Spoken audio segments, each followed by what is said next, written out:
electronic health record systems, right? I am Ashvin Bhatt.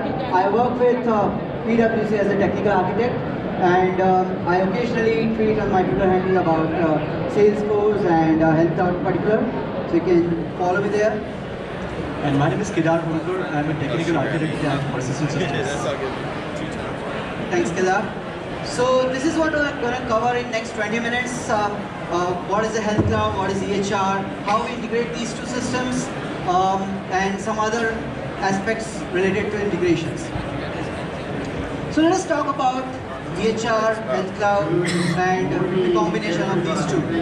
So Health Cloud, it's a patient relationship management system which is introduced by Salesforce, and it can be used to automate the entire journey of pre-hospitalization to post-discharge, curative care to preventive care, your illness to wellness journey, right?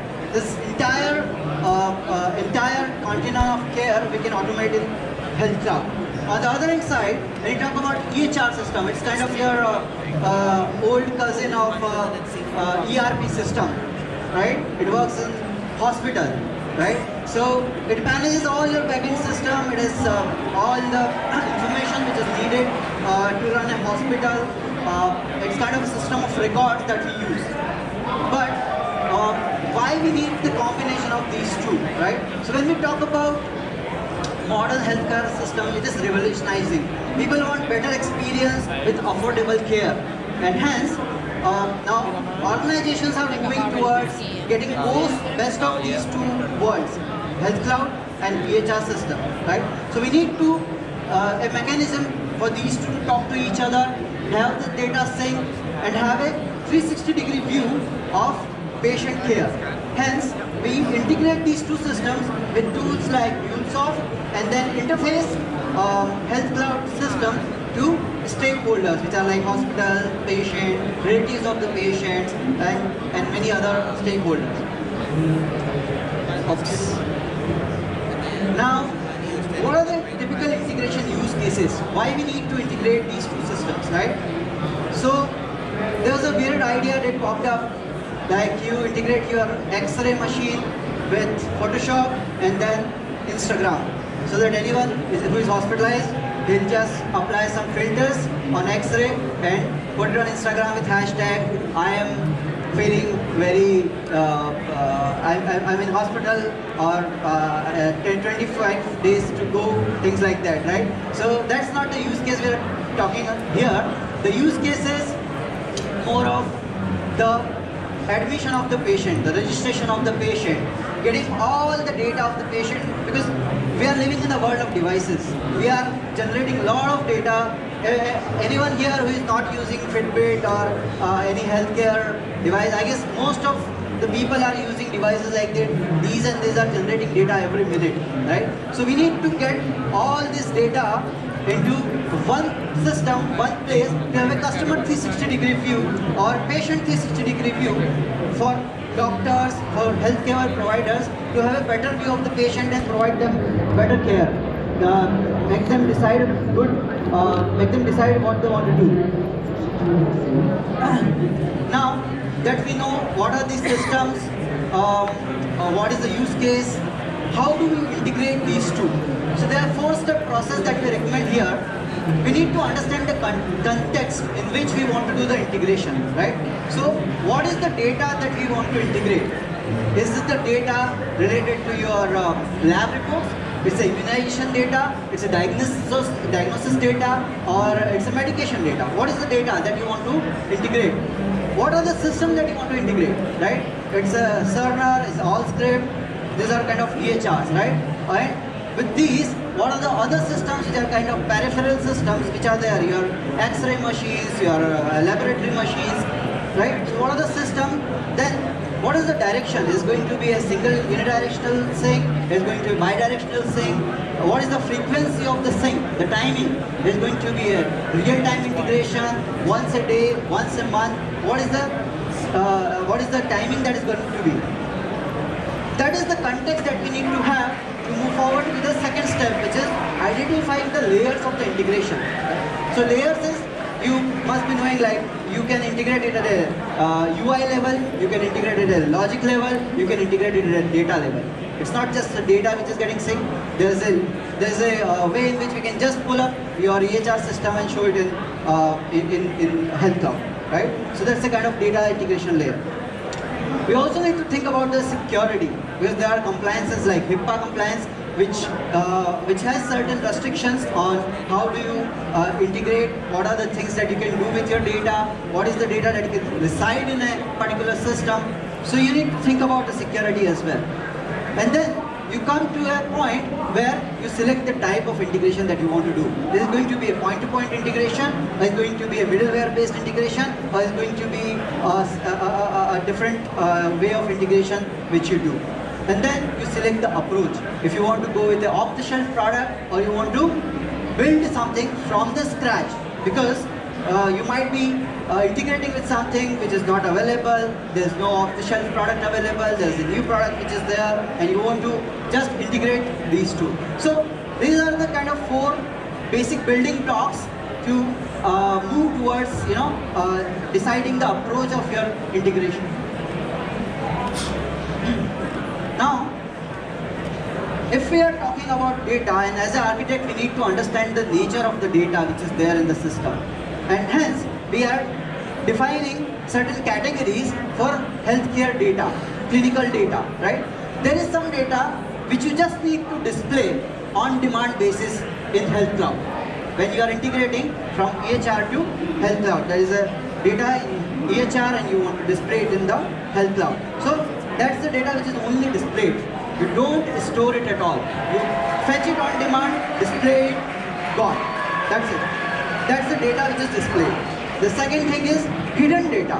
Now you must be thinking like, if the data is hidden, why do we need an integration, right? Because there are certain cases wherein you need to have a summary of that data needs to be displayed. You don't need to display all the data. For example, glucometer reading, right? For past 6 months. Now, the provider don't need to see the 6 month reading of a patient. They just need to see maybe what is last 1 month, 2 months, or couple of weeks average, so that he can decide like what is the pattern, right? Or maybe heartbeat count or things like that, which is kind of data which is summary that we need to show. There are cases like risk stratification, right, where you analyze the risk of the patient. So suppose the patient is a cancer stage level 2 or level 3. So how do you know that what is the layer of the risk? So you have some algorithms in the back end that are running, and for those algorithms, you need the data to be fed to these algorithms on a continuous basis, right? So the data is hidden, but what you are doing is something which is helping the provider to make some decisions. Then there's the data which is stored on Health Cloud.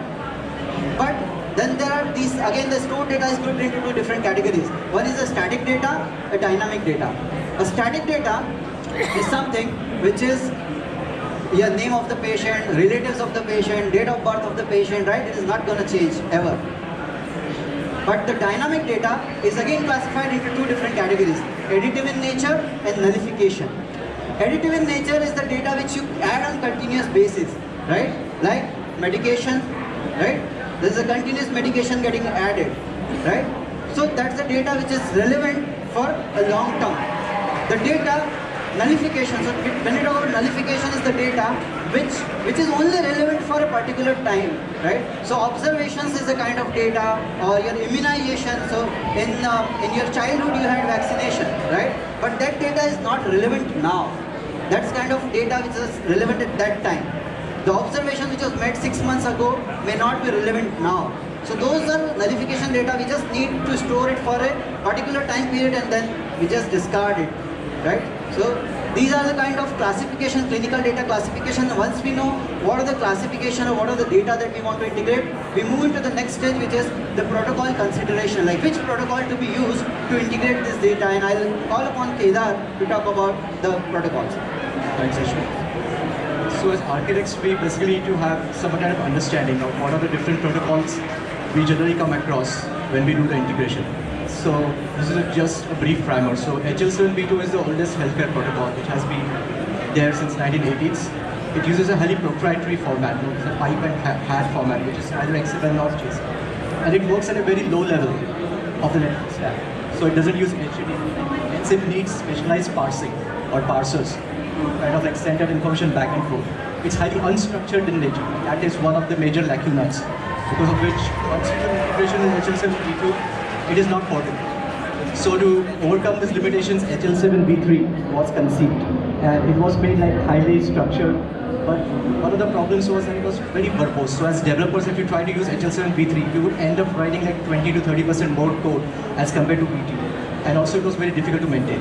So to have kind of like a one hat-all solution, they kind of came up with FHIR.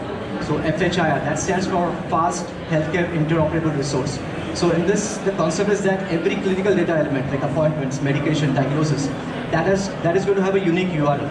And you're going to access that URL like you would access a Twitter or Facebook feed. And it makes programming very easy. It makes the code extremely portable, and development and maintenance is kind of like very low.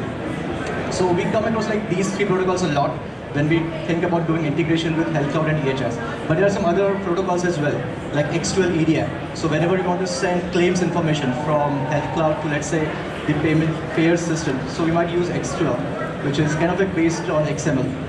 Then DICOM is used for sending medical images. Typically, we don't store that information in Health Cloud, but in some cases, we might come across that. CDS stands for Clinical Data Architecture, which is used for exchanging patient histories, again based on XML.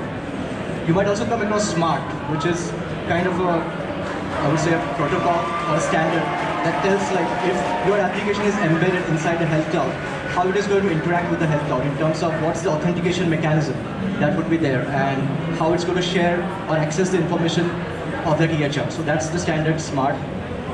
Within Health Cloud, we have specialized parsers known as JSON data parsers. These are HL7 ADT parsers. So admit, discharge, transform messages. You can actually use those parsers to kind of like read that data. And finally, we know about OData.